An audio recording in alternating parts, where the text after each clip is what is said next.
ये unforgettable love of my का chapter 20 है। इसमें मुरोंग फेफे से कहती है तुम्हारी शुभकामनाओं के लिए थैंक यू। फेफे बाहर जा ही रही होती है कि उसके सामने एक लड़की आती है और उसके सामने आके खड़ी हो जाती है और फिर एक पानी का गिलास उसके मुंह पे मारती है। फेफे पूरी गिली हो गई थी। इस लड़की का नाम मुरोंग लैन है। ये मुरोंग जू की छोटी बहन है। तो फेफे उस लड़की से कहती है तुम कौन हो, तुमने मुझ पे पानी क्यों फेंका। तो मुरोंग की छोटी बहन फेफे से कहती है मेरा बस मन हुआ तुम पे पानी डालने का, और वैसे भी तुम ये बात जानने के लायक नहीं हो कि मैं कौन हूँ। और फिर मुरोंग लैन फेफे को पकड़ के वहाँ से बाहर निकालने लगती है। तुम घटिया औरत हो, तुम जीजा जी को नहीं पटा सकती, मतलब चेंगयू को। ये लड़की बस यहाँ पर हंगामा करने आई है। मेरी बहन ने मुझसे कहा कि फेफे ने उसका वेडिंग गाउन भी छीन लिया था। ये बातें सुनकर लोग भी बोलने लगते हैं क्या शादी का गाउन भी छीन लिया, ये लड़की काफी बेकार है। और तभी मुरोंग शू अपनी बहन मुरोंग लैन से कहती है इसे ये सब मत बोलो, कल इसकी गलती नहीं थी। और फिर फेफे सोचती है अच्छा तो ये इसकी बहन है। और फिर मुरोंग शू ये भी कहती है ये ऐसी चीजें करने में उस्ताद है, इसे कुछ भी मत बोलो। हम कुछ भी नहीं बोल सकते, मिस सेन ऐसी ही है, दूसरों की चीजें ही चुरा लेती है। मुझे लगता है कल तो ड्रेस वाला एक एक्सीडेंट ही था। मिस सेन का इस चीज से कोई लेना देना नहीं है, शायद मैंने कल इनको नाराज कर दिया है, इसीलिए ये यहाँ पर बखेड़ा खड़ा करने आई है। तो सैन फेफे ये सब बातें सुनकर सोचती है ये लड़की अभी भी एक अच्छा इंसान होने का दिखावा कर रही है, क्या मैं इसे कोई अवार्ड दूं? क्या तुमने कल मुझे नहीं बोला था आते टाइम कि मैं तुम्हारा इंतजार करूं? छोड़ो, वैसे भी मैं इसके कोई भी मामले में शामिल नहीं होना चाहती हूँ। और फिर फेफे मुरोंग की छोटी बहन से कहती है मुझे माफ करना। तो मुरोंग की छोटी बहन मुरोंग लैन बोलती तुम यहाँ पर बखेड़ा खड़ा करने और सब कुछ खराब करने आई थी और अब जा रही हो, मैं तुम्हें इतना आसानी से नहीं जाने दूंगी। और फिर सिक्योरिटी गार्ड्स को बुलाने लगती है। सिक्योरिटी गार्ड को तो पता नहीं, लेकिन वहाँ पर लू जरूर आ चुका था। और लू फेफे को देखता है तो वो पानी में भीगी हुई थी और उसे गुस्सा आ रहा था।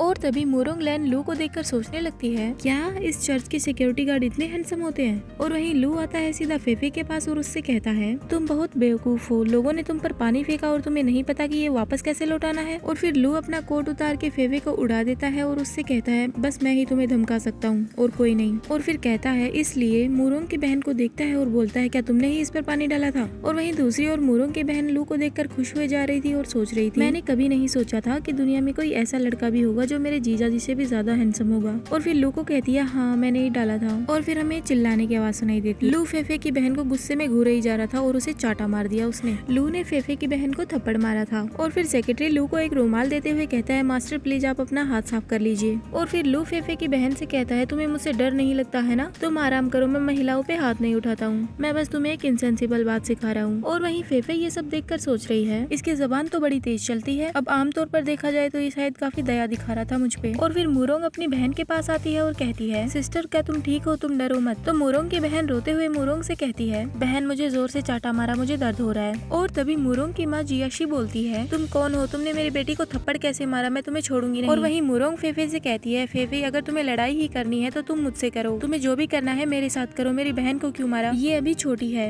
और वहीं सैन फेफे सोच रही है ये लोग मुझे ब्लेम क्यों कर रहे हैं, साफ साफ दिखाई दे रहा है ये सब इस बदबूदार आदमी ने किया है। और तभी लू फेफे को हक कर लेता है और फेफे से कहता है ये अब भी बात कर सकती है, मैंने जो भी किया वो काफी नहीं था, अगली बार और ताकत लगानी पड़ेगी, मतलब थप्पड़ मारने में। और फिर लू अपने सेक्रेटरी से कहता है क्या तुमने इनको सर्टिफिकेट दे दिया था। तो सेक्रेटरी कहता है यस यंग मास्टर। और फिर लू कहता है ये लोग इस शादी की कुछ ज्यादा ही परवाह कर रहे हैं तो इस शादी को खराब कर दो। अब वहाँ पर मुरोंग और चेंगयू के फादर्स दिखाए जाते हैं। मुरोंग के फादर का नाम था हाओ और चेंगयू के फादर का नाम जियांग चेंग था। वो दोनों लू से कहते हैं तुम्हारी ये सब करने की हिम्मत कैसे हुई। और लू उन दोनों को कहता है क्या मेरी हिम्मत, और ऐसे बोल के जोर जोर से हंसने लगता है। तो फेफे कहती है तुम किस बात पे हंस रहे हो, पहले तुम मुझे नीचे उतारो। और तभी चेंगयू की मदर बोलने लगती है तुम हो कौन और तुम्हारा इस कुतिया के साथ क्या रिलेशन है, यहाँ पर चीजों को खराब करने की हिम्मत मत करो, तुम जानते नहीं हो ये जगह किसकी है। फिर लू चेंगयू की माँ को घूरने लगता है और सोचता है आखिरकार ये किसको कुतिया कह रही है। उसके बाद लू अपने सेक्रेटरी से कहता है 1 घंटे में मैं चाहता हूँ कि ये दोनों परिवार यहाँ से गायब हो जाएं। तो सेक्रेटरी कहता है ठीक है यंग मास्टर।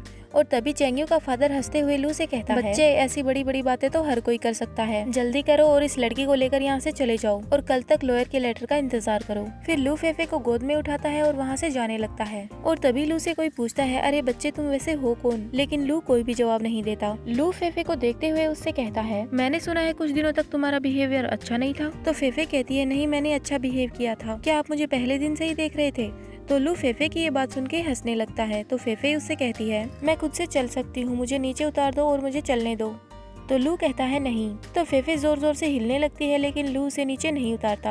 और वहीं चेंग्यू पीछे से ये सब देखकर सोच रहा है फेफे क्या तुम दोनों। और वहीं दूसरी ओर मुरोंग सोच रही है चेंग्यू तुम अभी भी उस सैन फेफे को क्यों देख रहे हो, मैं तुम्हारी पत्नी हूँ। और फिर मुरोंग गुस्से में अपनी मुट्ठी बंद करती है और कहती है फेफे ही। अब दूसरी ओर हमें दिखाते हैं फेफे लू की गोद में ही सो गई थी। तो लू का सेक्रेटरी कहता है ऐसा लगता है कि मिस सेन कल बिल्कुल भी नहीं सोई थी। और वहीं लू सोच रहा है अगर किसी ने इसे धमकाया तो मैं उसे जाने नहीं दूंगा, किसी एक इंसान को भी नहीं। अब हमें दिखाते हैं कि लू गाड़ी में बैठा हुआ है और बोलता है मामला कैसा सुलझ रहा है। तो लू का सेक्रेटरी उससे बताता है सब कुछ पूरा हो चुका है यंग मास्टर, चेंग्यू और मुरोंग के परिवार मेन टॉपिक पे होंगे। अभी नेटवर्क और समाचार पत्र सभी बंद कर दिए गए हैं तो सैन फेफे इन सब चीजों के बारे में नहीं जान सकेंगी। अब दिखाते हैं चेंग्यू के घर में चेंग्यू का परिवार और मुरोंग का परिवार बैठे हुए हैं, जहाँ पर मुरोंग की छोटी बहन चेंग्यू के फादर से कह रही होती है अंकल मेरा फेस देखिए, आपको मेरी मदद करनी होगी, मैं बाहर ये चेहरा लेकर नहीं जा सकती हूँ। तो चेंग्यू का फादर कहता है तुम चिंता मत करो, तुम्हारे अंकल है ना, तुम्हारे लिए उस लड़के को जरूर पकड़ के लाएंगे। और तभी हमें दिखाते हैं कि एक आदमी वहाँ पर भागता हुआ आता है और कहता है चेयरमैन काफी बुरी खबर है,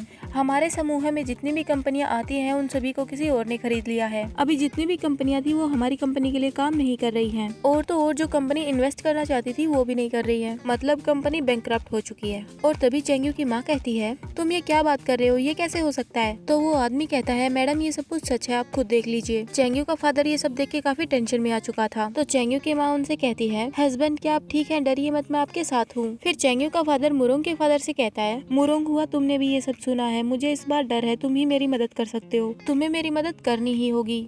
तो मुरोंग का फादर कहता है अरे नहीं ये कैसे हो सकता है, क्या वो बच्चा सच में इतना पावरफुल था, क्या वो बच्चा इतना कैपेबल था। उसके बाद मुरोंग के फादर के पास भी एक कॉल आता है। तो मुरोंग के फादर कहते हैं क्या हुआ बताओ। उनसे भी कोई यही बात कहता है चेयरमैन हमारे लिए एक बुरी खबर है, हमारी कंपनी बैंकक्रप्ट हो चुकी है। मतलब मुरोंग और चेंग्यू के फादर दोनों की कंपनी बैंकक्रप्ट हो चुकी है। ये बातें सुनकर सभी शॉक्ड हो जाते हैं कि ऐसा कैसे हो सकता है। फिर चेंग्यू के फादर कहते हैं तुम्हारी कंपनी भी। तो मुरोंग के फादर चेंग्यू के फादर की कॉलर पकड़ के तुम्हारी वजह से ही हुआ है, तुमने उस बच्चे को नाराज किया था, उसने मुझे तुम्हारे साथ दिवालिया होने के लिए खींच लिया है। अब हमें नेक्स्ट डे का सीन दिखाते हैं। लू किसी मॉल में आया हुआ था और उनसे कुछ लोग कह रहे होते हैं हम यहाँ है यंग मास्टर। तो लू गाड़ी से उतरता है और उसके साथ फेफे भी थी। तो लोग लू और सैन फेफे को देखकर बोलने लगते हैं और आपस में बातें करने लगते हैं अरे बाप रे इस लड़के को देखो, ये कितना हैंडसम है, मैंने इससे ज्यादा हैंडसम लड़का कहीं नहीं देखा। और एक लड़की कह रही है मैं सच में इस लड़के से शादी करना चाहती हूँ। और कोई ये बोल रहा है हाँ वो लड़का तो है ही, लेकिन उसके साथ वो लड़की है, वो भी देखो कितनी सुंदर है, क्या ये इस लड़के की गर्लफ्रेंड होगी। मैं सच में इस लड़की की जगह लेना चाहती हूँ, ये काफी किस्मत वाली है। फेफे को भी उन लोगों की बातें सुन रही थी तो फेफे सोचने लगती है ऐसा कुछ भी नहीं है, ये बस एक मूर्ख इंसान है, हमेशा दिखावा करता रहता है। और फिर फेफे लू से बोलती है मुझे जाने दो, मैं भागूंगी नहीं। तो लू फेफे से बोलता है मैं तुम्हारे भागने से डरता नहीं हूँ। और तभी हमें दिखाते हैं कि मुरोंग की बहन वहाँ पर आती है और चिल्लाकर फेफे से कहती है सैन फेफे कुतिया कहीं की, तुम अब भी सामने आने की हिम्मत कर रही हो। तो सैन फेफे उसे देखकर सोचती है ये मुझे दोबारा कैसे मिल गई, ये दुनिया तो काफी बड़ी है। और वहीं लू सेक्रेटरी को देखते हुए सोच रहा है ये मुरोंग की बहन यहाँ पर कैसी आ गई, क्या तुम इसी तरह से अच्छे से काम करते हो। और वहीं सेक्रेटरी फेनियान डरते डरते सोच रहा है सारी खबरें ब्लॉक कर दी गई हैं और वेन्यू भी मैनेज कर लिया गया है, मुझे नहीं पता कि अब यहाँ पर मुरोंग लैन कैसे आ गई। और मुरोंग शू की बहन मुरोंग लैन फेफे को आकर वहाँ पर थप्पड़ मार देती है। लू फेफे को एकदम से साइड कर लेता है और फिर लू को गुस्सा आने लगता है और वो मुरोंग लैन को धक्का मार देता है। और फिर फेफे से कहता है क्या तुम सुअर हो, तुम्हें नहीं पता कि कैसे बचना चाहिए। तो फेफे कहती है मैं समय रहते वहाँ से हट नहीं पाई, इसलिए मुझे थप्पड़ लग गया। और फिर बॉडीगार्ड आके मुरोंग लैन को पकड़ लेता है और मुरोंग लैन चिल्लाई जा रही थी सर आप इस लड़की से धोखा मत खाइए, क्या आप जानते हैं कि अभी कुछ समय पहले 1 महीने के लिए गायब थी और हमें कोई अंदाजा नहीं है कि ये किस जंगली आदमी को लेकर यहाँ से भागी थी। फिर लू मुरोंग की बहन से कहता है तुम कहना क्या चाहती हो, मैं एक जंगली आदमी हूँ। तो मुरोंग लैन सोचने लगती है क्या ऐसा हो सकता है कि सैन फेफे 1 महीने इस आदमी के साथ थी।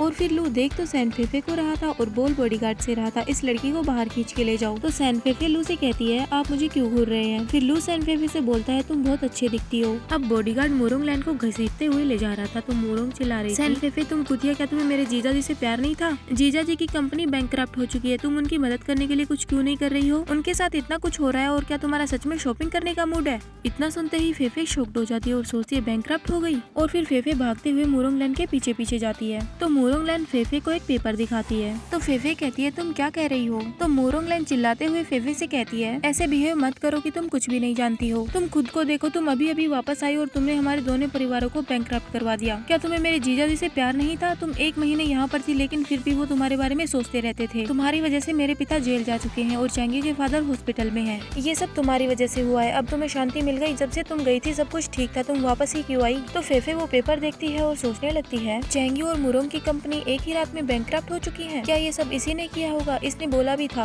कि 1 घंटे में मैं चाहता हूँ कि दोनों परिवार गायब हो जाएं। और फिर सैन फेफे बोलती है पागल इंसान, तुमने ये क्या किया? तुम ऐसा कैसे कर सकते हो? और फेफे बस उस पेपर को देखे जा रही थी और चैंगी के बारे में सोचे जा रही थी। उसे कोई होश नहीं था कि वो कहाँ है और क्या कर रही है। और फिर फेफे लू के साथ गाड़ी में बैठकर घर जा रही होती है और कुछ भी नहीं बोलती, बस चैंगी के बारे में सोचती रहती है। घर पहुँचने के बाद लू गाड़ी से उतर जाता है और फेफे से कहता है बाहर आ जाओ, लेकिन फेफे को कुछ भी सुनाई नहीं देता और वो वहीं पे चुपचाप बैठी रहती है। लू को ये सब देखकर बुरा लग रहा था और गुस्सा भी आ रहा था। उसके बाद लू फेफे को गाड़ी से उतारता है और अपनी गोद में उठा के अंदर लेके जाता है। लू फेफे को अंदर ले जाके लेटा देता है और सोच रहा है तुमने मेरे साथ ऐसा करने की हिम्मत कैसे की? ये अभी भी उसी आदमी के बारे में सोच रही है। और फिर लू सैन फेफे के कान के पास जाकर उसका नाम बुलाता है, सैन फेफे, लेकिन वो फिर भी नहीं बोलती तो लू उसके होठ पे काट लेता है।